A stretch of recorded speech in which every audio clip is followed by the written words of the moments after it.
আমার পিছনে দেখতে পাচ্ছেন অনেক মানুষ অপেক্ষায় আছে। হ্যালো, শুভ সকাল বন্ধুরা। আজকে ভোরবেলা বেরিয়ে পড়েছি আমার গন্তব্য বান্দরবনের দেবতাখুম। আমার আজকের ট্যুরটা মূলত একটা ট্রাভেল গ্রুপ থেকে, আর আমাদের বাস ছাড়বে বদ্দারহাট থেকে। আমি এখন বাসের অপেক্ষায়।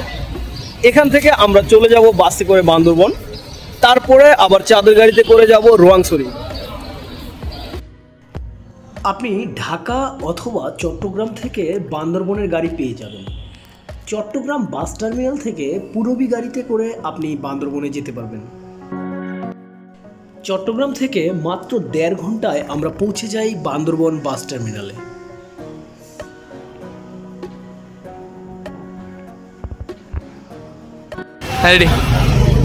আমরা এই মুহূর্তে আছি বান্দরবন বাস স্ট্যান্ডে। আমাদের যাত্রা আপাতত এখানেই। এখন আমরা নাস্তা করবো, নাস্তা করার পরে রোয়াংছড়ির উদ্দেশ্যে রওনা দিব।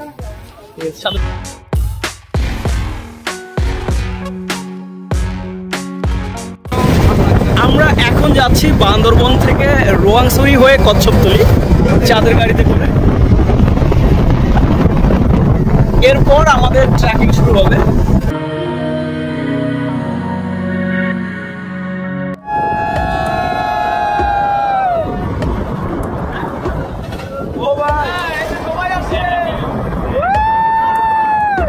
এই মুহূর্তে আছি রোয়াংছড়ি পুলিশ ক্যাম্পে, যেখানে আমাদেরকে এনআইডি জমা দিতে হবে।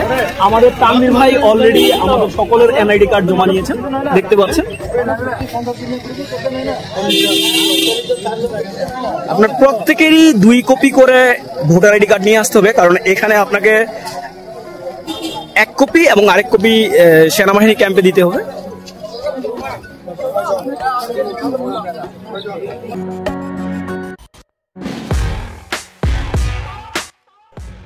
আপনি পাহাড়ে ট্রেকিং করার জন্য এই জুতাগুলো কিনতে পারেন। এই প্লাস্টিকের জুতোগুলো পরলে আপনার পাহাড়ি রাস্তায় স্লিপ করবে না। 150 থেকে মাত্র 250 টাকার ভিতরে আপনি এই সুন্দর সুন্দর জুতোগুলো পেয়ে যাবেন। রোয়াংছড়িতে এটা হচ্ছে 1 স্টার রেস্টুরেন্ট, যেখানে আপনি দুপুরের খাবার অর্ডার করবেন এবং আপনার ড্রেস চেঞ্জ করে ব্যাগগুলো রেখে যাবেন।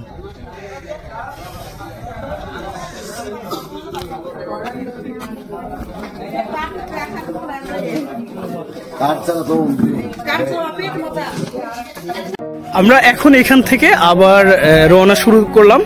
এটা হচ্ছে আমাদের রোয়াংছড়ি থেকে আমরা এখন যাব কচ্ছপতলি, আর এরপরে আমাদের ট্রেকিং শুরু হবে। আমাদের বরাবরই 4টা গাড়ি।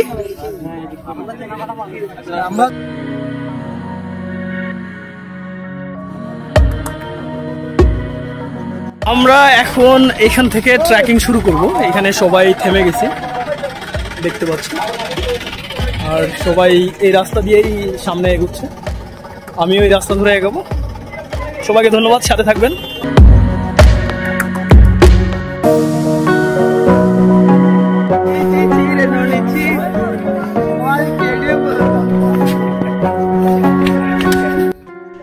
পাহাড়ি পথে আমাদের 40 মিনিট হাঁটতে হবে। এই উঁচু নিচু পাহাড়ি রাস্তা আর ঝিরিপথ বেয়েই আমাদের দেবতাখুমে পৌঁছতে হবে। এখন আমরা এই যে পাহাড়ি পথ ট্রেকিং করছি, এই পথ দিয়ে আপনাকে দীর্ঘক্ষণ হাঁটতে হবে, সাথে থাকবেন।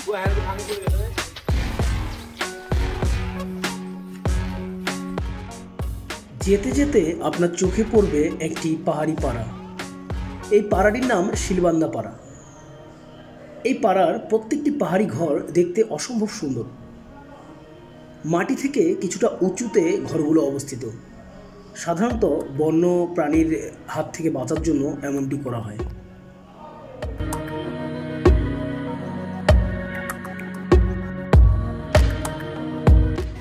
এই পাহাড়ি পথে হাঁটাটা আসলে সত্যি আনন্দের। আপনার যতই ক্লান্তি থাকুক না কেন, এগুলো দেখলে আপনার মন ভালো হয়ে যাবে।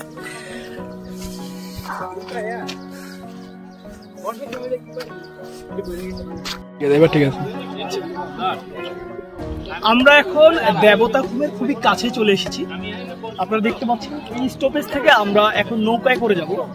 নৌকায় করে আমরা যেই পয়েন্ট থেকে আসলে দেবতাখুমে মানে আমরা ভেলায় ভাসবো, সেই পয়েন্টে চলে যাব। একেবারে আর 5 মিনিটের রাস্তা। আর আমার পাশেই দেখতে পাচ্ছেন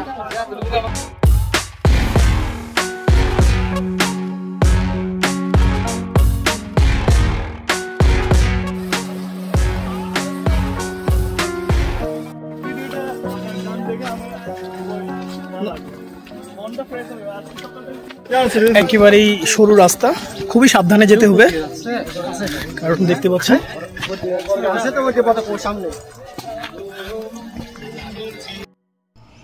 এক বছর বন্ধ থাকায় বর্তমানে পর্যটকের ভিড় অনেক বেশি। মাত্র 3 মিনিটের নৌকার পথ অতিক্রম করতে আমাদের 2 ঘন্টা অপেক্ষা করতে হয়েছিল। খুব তাড়াহুড়া করে উঠতে গিয়ে একটি নৌকা পর্যটক সহ পানিতে ডুবে যায়। পানির পরিমাণ কম থাকায় তেমন দুর্ঘটনা হয়নি, তবে আপনারা অবশ্যই সাবধানতা অবলম্বন করবেন। আজকে আমরা প্রায় 107টা গ্রুপ ছিলাম। এটা হচ্ছে আমাদের যে দেবতাখুম প্রবেশ করার প্রথম স্টেপ, যেটা আমাদেরকে নৌকায় উঠতে হয়েছে। খুবই অল্প একটু জায়গা আপনারা দেখতে পাচ্ছেন সামনে। এই সামান্য একটুর জন্য আমরা প্রায় 2 ঘন্টা এখানে অপেক্ষা করছি। এখন আমরা মূল যে ঘাট সেই ঘাটে যাচ্ছি। এখন আছি দেবতাখুমের সর্বশেষ স্টেজ। এখান থেকে আমি এখন ভেলায় উঠবো। তো যেহেতু ছুটির দিন, এখানে অনেক চাপ, আর এই চাপের কারণে আমরা অপেক্ষায় আছি আমাদের নির্ধারিত ভেলার জন্য। তো আমি এইখানকার যে সৌন্দর্য এটা আপনাদেরকে দেখানোর চেষ্টা করব। অনেক সুন্দর, অনেক সুন্দর একটা প্রকৃতি।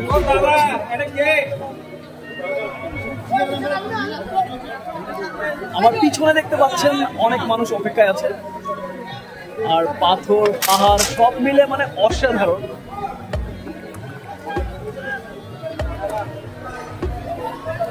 আমি আপনাদের দেখানোর চেষ্টা করব এখন ভেলা। ঠিক এই জায়গাটায় আপনারা দেখতে পাচ্ছেন, এখান থেকেই ভেলাগুলো ছাড়া হয়। তবে আপনাকে এখানে অবশ্যই সিরিয়াল মেনটেন করতে হবে। আর আপনি যদি সাঁতার না জানেন, আপনাকে অবশ্যই লাইফ জ্যাকেট পরতে হবে। পর্যাপ্ত পরিমাণে লাইফ জ্যাকেট আছে। অবশেষে আমরা সেই বহুল প্রতীক্ষিত ভেলা পেয়েছি। এখন আমরা ভেলায় করে যাচ্ছি দেবতাখুমের ভিতরে। আসলে আমি অনেক ব্লগ, অনেক ইউটিউব অনেকবার দেখছি যে এই জায়গাটা এত সুন্দর। আমার আসলে খুব ইচ্ছা করতেছিল যে আমি কখন যাব। আমার এই স্বপ্ন পূরণ হয়েছে। আমি ধন্যবাদ ট্রাভেল বিডিকে। আমি আমার আজকের একটা সুন্দর একটা ট্যুর সম্পন্ন করতেছি। ওকে ভাই, করছি অনেক সুন্দর।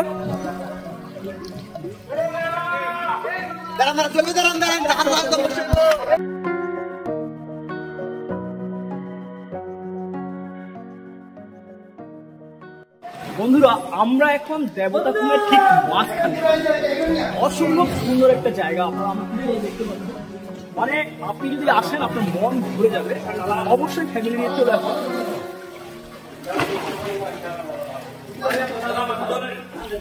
এখন আছি দেবতাখুমে, আর আমি চলে এসেছি দেবতাখুমের একেবারে শেষ প্রান্তে।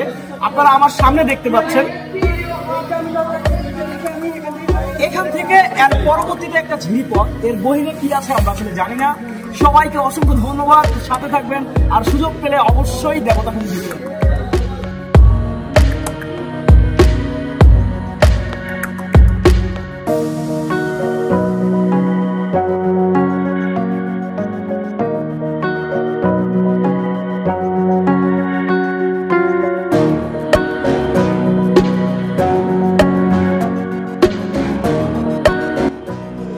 দর্শনার্থীর চাপের কারণে ফিরতে ফিরতে আমাদের রাত হয়ে যায়। আর রাত্রেবেলা আমরা পাহাড়ি পথ মোবাইলের লাইট জ্বালিয়ে আসতেছিলাম। খুব সুন্দর লাগছিল সেই দৃশ্যটা। সারাদিন জার্নি করার পর এখানে অর্ডার দেওয়া ছিল। আমরা এখন রাতের খাবার খাচ্ছি। মোহন ভাই বসে গেছে। মেনু হচ্ছে মুরগি, সবজি, ডাল।